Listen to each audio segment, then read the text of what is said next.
दोस्तों, target with PS Parihar channel में आपका स्वागत है। आइए शुरू करते हैं और देख लेते हैं कि आज के समाचार पत्रों में विद्यार्थी जीवन से संबंधित कौन कौन सी सूचनाएं हैं। तो वीडियो को जल्दी से लाइक कर दें, शेयर कर दें। जिन छात्रों ने चैनल को अभी भी सब्सक्राइब न किया हो तो जल्दी से सब्सक्राइब कर लें ताकि आप लोगों को इसी प्रकार की ऑथेंटिक अपडेट से सबसे पहले मिलती रहे। आगे बढ़ने से पहले एक सूचना है उन विद्यार्थियों के लिए जो विद्यार्थी आरओ की तैयारी कर रहे हैं। आरओ की तैयारी करने के लिए अब आप लोगों के पास समय बहुत कम बचा है, केवल रिवीजन का समय बचा है। और यहाँ पर रिवीजन के लिए एक बेस्ट बुक है सृष्टि प्रकाशन की, जिसे आप लोग यहाँ पर देख रहे हैं। इस पुस्तक में 1982 से लेकर के 2025 तक जितनी भी परीक्षाएं हुई हैं लोक सेवा आयोग की, केवल आरओ ही नहीं, चाहे वो स्टाफ नर्स हो, पीसीएस मेंस हो, प्रीलिम्स हो, लोअर हो, एसडीआई हो, सभी भर्तियों में जिनमें हिंदी पूछी गई है उनके प्रश्नों का इसमें समावेश किया गया है। आप देख सकते हैं संपादक डॉक्टर सुशील जायसवाल यहाँ पर लिखा हुआ है, और प्रारंभिक और मुख्य परीक्षा आरओ ये दोनों में आपके काम आएगी। आइए इस पुस्तक के हम लोग अंदर देखते हैं। वैसे ये बुक जो है ना 3 भागों में बांटी गई है। पहले आप लोगों को शुरुआत में आपको स्टडी मटेरियल मिल जाएगा। ये देखिए, ये पूरा स्टडी मटेरियल इसमें यहाँ से ये शुरू हो गया है। विलोम, पर्यायवाची वगैरह जो भी आता है आरओ में, अनेक शब्दों का एक शब्द, सब कुछ इसमें दिया हुआ है। पहले भाग में आपको स्टडी मटेरियल मिल जाएगा। स्टडी मटेरियल की एक खासियत आपको मिलेगी जो कहीं पर ना मिलेगी, क्योंकि हिंदी में बहुत सारी त्रुटियां होती हैं, हिंदी विषय में बहुत ज़्यादा विवाद रहता है। तो इसमें इस चीज़ का ध्यान रखा गया है, जो उत्तर आयोग ने माने हैं उसी उत्तर को इसमें रखा गया है। किसी भी प्रश्न में कोई त्रुटि आपको देखने को नहीं मिलेगी, किसी भी उत्तर में, किसी भी फैक्ट में कोई गलती आपको देखने को नहीं मिलेगी। तो कुल मिलाकर के ये वेरीफाइड किताब है। और इसके दूसरे भाग में आप लोगों को प्रीलिम्स के जो क्वेश्चन आंसर हैं ये देखिए, ये इसमें दिए गए हैं, ये देखिए। और यहाँ पर ये जो स्टडी मटेरियल है ये संभावित भी है, ये ध्यान भी रखा गया है, क्योंकि हर भर्ती बोर्ड का अपना एक अलग पैटर्न होता है, अलग लेवल होता है। जैसे एसएससी की भर्तियों का अलग लेवल है, और बीपीएससी का अलग लेवल है, यूपीट्रिपलएससी का अलग लेवल है, ऐसे यूपीपीएससी का अलग लेवल है। तो उसके हिसाब से इस पुस्तक को बनाया गया है। यहाँ पर देख सकते हैं आप लोग, ये प्रीलिम्स में जो अभी तक प्रश्न पूछे गए हैं, चाहे वो आरओ का एग्जाम हो, या स्टाफ नर्स का एग्जाम हो, या लोअर का एग्जाम हो, और उस भर्ती के बारे में ऊपर लिखा भी है। ये देखिए मेंस, ये देखिए लिखा, ये आरओ यहीं नीचे यहाँ पर ये व्याख्या भी दी गई है, काफ़ी अच्छी तरीके से दी गई है, आपको पढ़ने में अच्छा लगेगा। अगर आप लोग लोक सेवा आयोग के पेपर को कलेक्ट करेंगे तो बहुत सारा समय बर्बाद होगा, और इससे आपका जो समय वो बच जाएगा। ये देख सकते हैं आप, स्टाफ नर्स के बारे में दिया गया है। ये जो बुक है आप लोगों को सभी कापी किताबों की दुकानों में मिल जाएगी। ये मेंस के बारे में दिया गया है।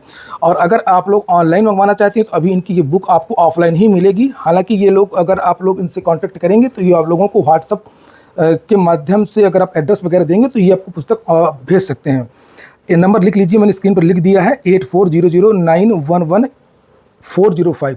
आप लोग इनसे कांटेक्ट करिए और ऑनलाइन इस पुस्तक को आप लोग मंगवा सकते हैं। ये देखिए, ये चलिए अब हम लोग शुरू करते हैं।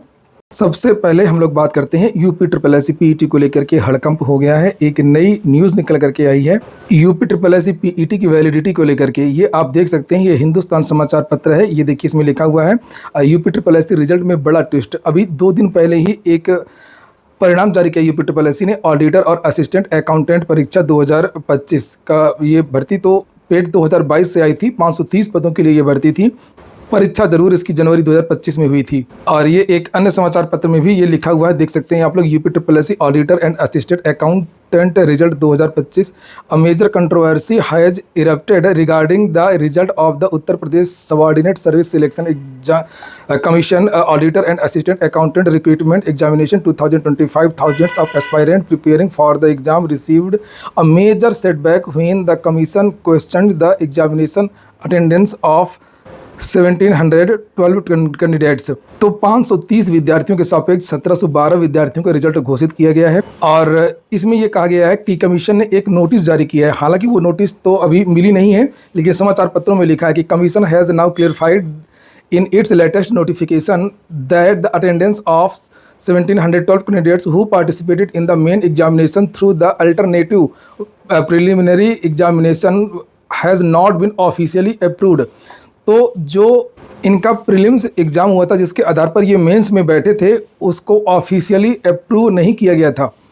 पत्रिका में भी ये देख सकते हैं आप लोग, लिखा हुआ है, ये देखिए लिखा है कि वैकल्पिक प्रारंभिक परीक्षा के माध्यम से परीक्षा दी थी। यानी पीईटी पास जो विद्यार्थी थे उन्होंने ये परीक्षा दिया था, और उसको आयोग की स्वीकृति नहीं मिली थी उस समय। आगे लिखा है कि उत्तर प्रदेश अधीनस्थ सेवा चयन आयोग यूपी ट्रिपल एससी की ऑडिटर और असिस्टेंट अकाउंटेंट भर्ती परीक्षा 2025 के परिणाम को लेकर के बड़ा विवाद हो गया है। परीक्षा की तैयारी में जुटे हजारों अभ्यर्थियों को उस वक्त बड़ा झटका लगा जब आयोग ने 1712 उम्मीदवारों की परीक्षा उपस्थिति पर सवाल खड़े कर दिए। यह परीक्षा 5 जनवरी 2025 को आयोजित हुई थी और यहाँ पर ये फिर से वही बात लिखी हुई है कि आयोग ने अपने ताज़ा नोटिफिकेशन में साफ कर दिया है कि जिन 1712 उम्मीदवारों ने एक वैकल्पिक प्रारंभिक परीक्षा के माध्यम से मुख्य परीक्षा में हिस्सा लिया है, उनकी उपस्थिति को आधिकारिक मंजूरी नहीं दी गई थी। आगे ये भी लिखा है कि जिन उम्मीदवारों ने जिस वैकल्पिक परीक्षा के आधार पर मुख्य परीक्षा दी थी वह परीक्षा आयोग द्वारा अधिकृत या स्वीकृत नहीं थी। ऐसे में इन उम्मीदवारों की मुख्य परीक्षा में भागीदारी को औपचारिक रूप से वैध नहीं माना जा सकता है और यही वजह है कि उनकी मुख्य परीक्षा में प्राप्त अंकों को अंतिम चयन प्रक्रिया में शामिल नहीं किया गया है। तो अगर उनके अंकों को नहीं माना गया है तो फिर ये रिजल्ट कैसे बना है?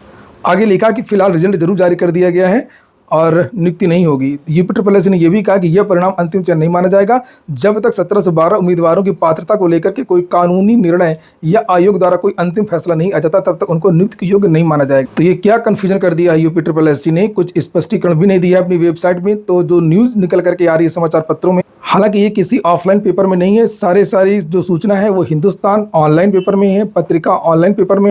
ये आप लोग यहाँ पर ये देख सकते हैं, पत्रिका न्यूज़ में दिया हुआ है, आप सर्च करेंगे मिल जाएगा, हिंदुस्तान में भी दिया हुआ है। चलिए, ये यूपी ट्रिपल एससी ये कुछ भी कर सकता है। अगली जो सूचना है वो टीजीटी पीजीटी को लेकर के है। टीजीटी पीजीटी को लेकर के विद्यार्थी बहुत ज़्यादा परेशान है, कोई डेट घोषित कर नहीं रहा है और टीजीटी की जो परीक्षा है वो स्थगित हो चुकी है पूरी तरीके से, उसको वेबसाइट पर भी हटा दिया गया है। लेकिन सबसे बड़ी बात यह कि परीक्षा आखिरकार होगी कब, इसको लेकर के युवा मंच ने कल अधिकारियों से बातचीत किया, प्रयागराज के प्रशासन से भी बात किया धरने को लेकर के, और उनका ये कहना था कि अगर जल्द तारीखों का ऐलान नहीं होता है तो हम फिर से धरना प्रदर्शन करने वाले हैं, और प्रशासन ने इसकी मंजूरी अभी तक नहीं दी है। लिखित रूप में भेजा है धरने को लेकर के, लेकिन वो मंजूरी नहीं दे रहा है। उनका कहना है कि अभी कमल यात्रा भी शुरू हो रही है, ऐसे में धरना प्रदर्शन की मंजूरी नहीं दी जा सकती है। वहीं पर विद्यार्थियों से राय मशवरा लिया जा रहा है कि जो प्रयागराज का धरना स्थल है पत्थर गिरजाघर, वहाँ पर धरना किया जाए। कल शिक्षा सेवा चयन आयोग में सभी अधिकारी आए थे और कल चेयरमैन भी आई थी शिक्षा सेवा चयन आयोग में, लेकिन सूत्रों के हवाले से जो जानकारी मिली है कि उनका ये कहना है कि अभी शासन से अप्रूवल नहीं मिला है, शासन से कुछ चीज़ें मांगी गई हैं और शासन की वजह से चीज़ें नहीं हो पा रही हैं। वो उनका शासन का बार बार का रोना है। कीर्ति पांडे जब भी आई थी यहाँ पर, तब पर भी उन्होंने शुरुआत के पहले इंटरव्यू में कहा था कि हम शासन से पूछ करके हर काम करेंगे, और वही चीज़ यहाँ पर देखने को भी मिल रही है उनकी कार्यप्रणाली में। कहा तो जा रहा है कि ये लोक सेवा आयोग की तरह आयोग है, लेकिन ऐसा लगता नहीं है, और ऐसा लगता है कि यह यूपी ट्रिपल एससी भी गया गुजरा है और कोई भी काम ये अपने विवेक से नहीं कर पाता है।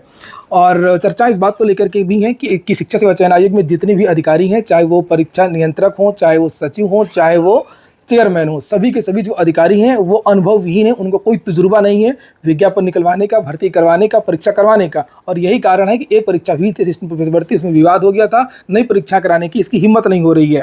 वहीं पर कुछ विद्यार्थी कह रहे हैं कि कोर्ट जाइए। जिस तरीके से 2021 की टीजीटी पीजीटी को लेकर के लोग कोर्ट गए थे और कोर्ट ने आदेश दिया था कि अक्टूबर के अंत तक इसका जो है नियुक्ति पत्र दे दिया जाए, भर्ती को कंप्लीट किया जाए। जब तक हाईकोर्ट डायरेक्शन नहीं देगा कि इतने महीने के अंदर भर्ती पूरी की जाए, तब तक ये लोग कुछ करेंगे नहीं। आप लोग अपने जो विचार है वो कमेंट बॉक्स में दे सकते हैं कि पत्थर गिरजाघर में धरना प्रदर्शन किया जाए, कोर्ट जाया जाए, क्या किया जाए। अगली सूचना है आरओ को लेकर के, और उसके पहले एक और खबर है यूपीपीएससी की, पहले इसको देख लीजिए। लिखा है कि एपीएस परीक्षा 2010 में धांधली के आगे परीक्षाओं पर पड़ी भारी। तो एपीएस 2010 सीबीआई जांच चल रही है, एफआईआर भी हुई है, कुछ लोगों पर और एफआईआर होनी है। लिखा इसी की वजह से एपीएस 2023 का जो रिजल्ट है वो भी अटक गया है, और मुकदमे के बाद आयोग ने निरस्त कर दी थी ये परीक्षा। लिखा है अपर निजी सचिव परीक्षा 2010 में धांधली ने एपीएस परीक्षा 2013 और 23 की परीक्षा को संकट में डाल दिया। एपीएस 2013 का मामला कोर्ट में लंबित है। तो एपीएस परीक्षा 2023 के तहत शॉर्ट हैंड और टाइप का रिजल्ट 1 साल बाद भी जारी न होने से विद्यार्थी परेशान है। तो यही सब बातें इसमें लिखी हुई हैं, लेकिन आरओ के बारे में विद्यार्थी पूछ रहे थे कि क्या ये परीक्षा भी स्थगित हो जाएगी, इसी महीने होना। तो आरओ के बारे में बता दूं कि आरओ की जो परीक्षा है सीधे से कि वो स्थगित नहीं होगी, वो परीक्षा समय पर होगी। ऑलरेडी वो पहले इतना लेट हो चुकी है पेपर लीक को लेकर के। आप लोग अपना तैयारी करिए, किसी भी मुगालते में न रहिए, चाहे वो कांवड़ यात्रा हो, चाहे वो धांधली हो, चाहे वो कुछ भी हो।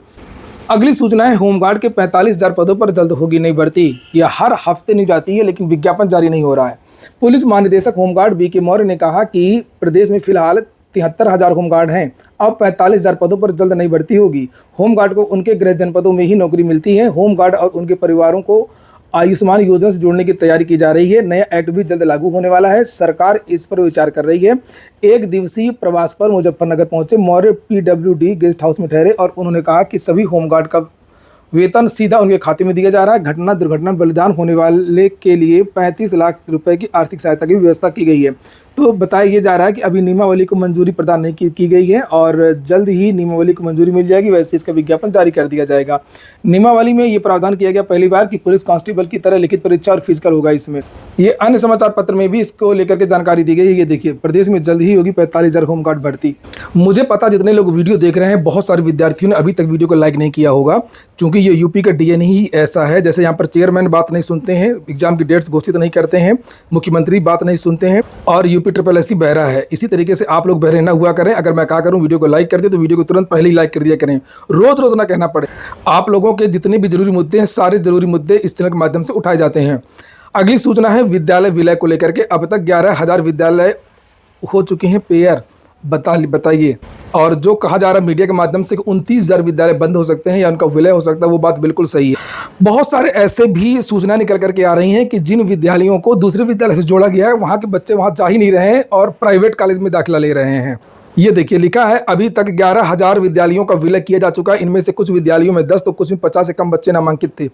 निदेशालय स्तर पर बेसिक शिक्षा के अधिकारियों के साथ लगातार वीडियो कॉन्फ्रेंसिंग के जरिए इसकी प्रगति रिपोर्ट भी ली जा रही है। विभाग की ओर से स्पष्ट किया गया किसी भी विद्यालय की जबरन पेयरिंग नहीं की जाएगी। अगर अभिभावक और स्थानीय जन समुदाय इसके पक्ष में नहीं है तो और विद्यालय दूर है तो ऐसे स्कूलों को पेयरिंग से अलग किया जाएगा। विलय के बाद भी विद्यालयों की दूरी 1 से 2 किलोमीटर से अधिक नहीं होगी। बुंदेलखंड जैसे क्षेत्रों में विद्यालय दूर होने की वजह से वहाँ पर विलय नहीं किया गया। असल में क्या है कि ये जो न्यूज़ है ये दैनिक जागरण की न्यूज़ है और दैनिक जागरण की जो न्यूज़ है वो सरकार का मुखपत्र है। वो सरकार की तरफ से सफाई देता रहता है और यही इसने ये कहा कि पेयरिंग से बदलेगा शिक्षा का चेहरा, पेयरिंग से बड़ा बदलाव होगा, बड़ी अच्छी चीज़ें होंगी और तो बहुत ज़्यादा उम्मीदें नहीं कर सकते हैं। और यहाँ पर बताया गया है, बड़ी सफाई दी गई है कि राजस्थान में भी विलय हुआ था, मध्य प्रदेश में भी विलय, उड़ीसा में भी विलय हुआ था, हिमाचल प्रदेश, आंध्र प्रदेश, झारखंड, तो क्या उखाड़ लिया इन राज्यों ने। देख लीजिए, ये राज्य कोई विकसित राज्य थोड़ी है, ये भी इसी तरीके के राज्य हैं। और ये जितने राज्य आपको दिखाए जा रहे हैं इनमें से ज़्यादातर जो राज्य वहाँ पर भाजपा की ही सरकार है। छोड़िए फालतू की बातें इसमें लिखी हैं। देखिए, पेयरिंग एक षड्यंत्र है, समझे आप। पेयरिंग एक सरकार का बिल्कुल षड्यंत्र है। वो चाहती ही रही है कि ये धीरे धीरे विद्यालय बंद किए जाए, इसीलिए यहाँ पर संसाधन वगैरह नहीं दिए गए हैं, दुर्गति करवाई गई है और तभी ये चीज़ें हुई। आप खुद सोचिए ना कि जो एडेड माध्यमिक विद्यालय GIC जो विद्यालय है, जब यहाँ पर कंप्यूटर के शिक्षकों की नियुक्ति नहीं होगी, उत्तर प्रदेश में टीचरों की नियुक्ति नहीं होगी, बायोलॉजी का टीचर नहीं होगा, केमिस्ट्री का नहीं होगा, मैथ का नहीं होगा, तो यहाँ बच्चे एडमिशन क्यों लेंगे। ये सरकार चला रही है 8 साल से, तो LT की वैकेंसी आई नहीं है। इसी तरीके से TGT PGT का भी बुरा हाल ये लोग किए हुए हैं, तो बच्चे कम हो रहे हैं। बाद में यहाँ पर भी ये लोग यही करेंगे, यही इन्होंने यहाँ पर भी किया है। देखिए, 20 से अधिक प्रसिद्ध विद्यालयों के विलय का आदेश जारी हो गया है। ये प्रयागराज की बात की जा रही है और यहाँ पर विद्यालयों के नाम भी लिखी है नीचे कि किस किस मोहल्ले के कौन कौन से जो विद्यालय हैं उनको बंद किया गया है। कुछ अन्य सूचनाएं भी हैं छात्रों की, जो जल्दी देख लीजिए। इलाहाबाद विश्वविद्यालय में PhD के चयनितों की पुनरीक्षित सूची जारी कर दी गई है। अब बाजार पहुंची यूपी बोर्ड हाई स्कूल और इंटरमीडिएट की NCERT पुस्तकें तो मार्केट में मिल जाएंगी। BA द्वितीय वर्ष का परिणाम जारी कर दिया गया है इलाहाबाद विश्वविद्यालय का। निदेशालय ने शुरू की है अल्पसंख्यक महाविद्यालयों में रिक्त पदों की गिनती। उच्च शिक्षा निदेशालय ने कॉलेज के प्रबंधक से मांगा असिस्टेंट प्रोफेसर के रिक्त पदों का विवरण। तो बताया गया है कि अब प्रबंधन की जगह उत्तर प्रदेश शिक्षा सेवा चयन आयोग करेगा भर्ती। 100 से अधिक पद खाली हैं, कर चुका ये भर्ती इस आयोग से होनी है। तो अभी तो गणना ही हो रही है और समाचार पत्रों में ऐसी जानकारी दी गई जैसे भर्ती आ गई हो।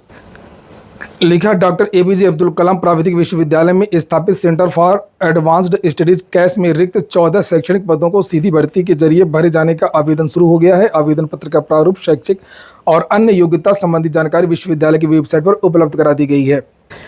BPSC की नियुक्तियों में बिहार की महिलाओं को 35% आरक्षण का जो नियम है, कल एक अलग से नोटिफिकेशन जारी हुआ है जिसमें यह कहा गया है कि सभी भर्तियों में ये नियम लागू होगा। राज्य स्त्री से लेकर के अधीनस्थ सेवाओं तक लागू होगा। ये देखिए लिखा है और इसका पत्र आयोग को प्राप्त हो चुका। सरकार के इस फैसले से महिला उम्मीदवारों में काफ़ी उत्साह है। वही सामान्य प्रशासन विभाग की ओर से भेजे गए पत्र में बताया गया कि महिलाओं की सीटें अगर नहीं बढ़ती हैं तो उन सीटों को सुरक्षित रखा जाएगा। प्राथमिक विद्यालय मर्जर पर डीएलएड छात्र संघ का भी विरोध है। विरोध सभी लोग कर रहे हैं, यहाँ पर ये देख सकते हैं। चूंकि अब अगर विलय होगा इस तरीके से, टीचर सरप्लस हो जाएंगे तो भर्तियां भी नहीं आएंगी। इससे जो विद्यार्थी हैं, जो प्रशिक्षु हैं, वो भी काफ़ी नाराज हैं। यहाँ पर रजत सिंह का बयान भी है। हम सरकार से मांग कर रहे हैं कि वे इस मर्जर पर पुनर्विचार करें और छात्रों और शिक्षकों के हितों को ध्यान में रखें। हम चाहते हैं कि सरकार इस मुद्दे पर एक उच्च स्तरीय समिति का गठन करे जो छात्रों और शिक्षकों के हितों को ध्यान में रखते हुए अपनी रिपोर्ट सरकार को सौंपे।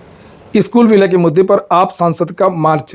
वैसे शिक्षा विभाग में किसी भी पार्टी ने कोई काम नहीं किया है, चाहे कोई भी पार्टी रही हो। ये अचानक से ऐसा नहीं हुआ है। चाहे उत्तर प्रदेश में कोई भी पार्टी हो, कांग्रेस हो, सपा हो, बसपा हो, किसी ने ऐसा कुछ नहीं किया है कि बहुत ज़्यादा प्राथमिक में बदलाव हुआ हो। और अगर किसी ने किया है पूरे देश में तो वो आपने। निष्पक्ष जो बात सही, आप में बहुत सारी गड़बड़ियाँ, बहुत सारे विवाद हैं, सभी लोग जानते हैं। लेकिन शिक्षा के बारे में और जो खासतौर से प्राथमिक विद्यालयों की जो कायाकल्प की अगर बात आएगी तो वहाँ पर आपको सबसे पहले रखा जाएगा। ये चैनल पूरी तरीके से निष्पक्ष, सही बात को सही कहता है, गलत बात को गलत कहता है। तो आपके प्रदेश प्रभारी और सांसद संजय सिंह ने गुरुवार को विलय किए बीकेटी स्थित शहपुरवा प्राइमरी स्कूल पहुंच करके विरोध दर्ज कराया और इस स्कूल का विलय करीब 2.5 किलोमीटर दूर पहाड़पुर कंपोजिट स्कूल में कर दिया गया। स्कूल की दूरी बढ़ने से यहाँ के 16 बच्चों ने पढ़ाई ही बंद कर दी है। संजय सिंह ने बच्चों और अभिभावकों से बात कर इनकी समस्याएं सुनी और साथ में पहाड़पुर कंपोजिट स्कूल तक पैदल मार्च निकाला। सांसद ने कहा कि आम आदमी पार्टी प्राइमरी स्कूलों के विलय के खिलाफ सुप्रीम कोर्ट जाएगी। एक और विद्यालय के बारे में इसी तरीके से कहा गया, लखनऊ का है। कुसमी के 18 बच्चों ने छोड़ दिए सरकारी स्कूल, ये जा रहे हैं अब प्राइवेट में। 2.5 किलोमीटर दूर है ना दूसरा स्कूल जहां विलय किया गया है। ये देखिए, 1.5 दर्जन से अधिक स्कूलों का विलय किया गया। ये प्रयागराज की सूचना है। आप पार्टी के द्वारा जो ये कल पैदल मार्च निकाला गया, इसका कुछ तस्वीरें आप लोग देखिए और वीडियो को लाइक जरूर करिएगा, शेयर भी कर दीजिए। जहाँ जहाँ पर भी आप लोग शेयर कर सकते हो शेयर करिए, ताकि ये जो बात है वो जन जन तक पहुँचे कि उत्तर प्रदेश में क्या हो रहा है। पूरा वीडियो सुनने के लिए बहुत बहुत धन्यवाद।